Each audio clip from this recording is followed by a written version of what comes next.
When she bowed her head before a meal, his jaw tightened. When a gospel song played from her phone, he changed the room. When she mentioned something from her father's church, Kelvin's voice went flat. "We don't need that here," he said once, and kept eating. She told herself he simply was not raised in faith, that she could not force what had never been planted.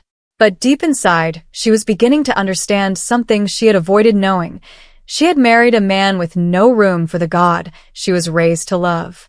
She tried to approach it gently. One Sunday morning, she asked if he would consider attending church with her, not every week, just once. Kelvin looked at her the way adults look at children who have said something sweet but incorrect. "I thought you had grown past all that," he said. Then he picked up his phone, and the conversation was over. Amara sat with those words long after he left the room. Grown past all that. As though everything she had been raised to believe was simply a stage of immaturity she should have already moved beyond. The argument that broke everything open started over something small, the way the worst arguments always do. A missed dinner.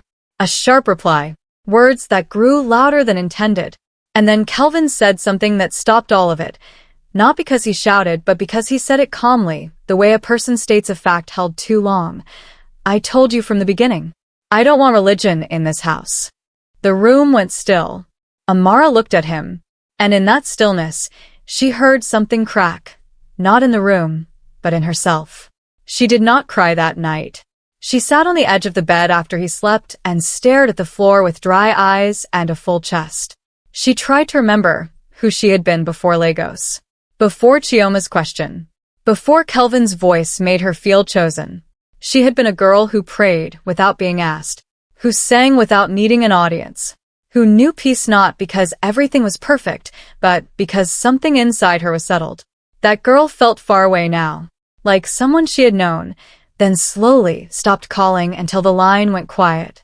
The loneliness that followed was heavier than she expected. It was not the loneliness of being alone. She had known that in Lagos when she first arrived. This was something worse. It was the loneliness of being in the same room as someone and feeling completely unseen. Kelvin was present but absent. Thanks for watching Tales by Arlise. Please follow and subscribe to our YouTube channel. Leave a comment below if you love this story and wants to see the next part.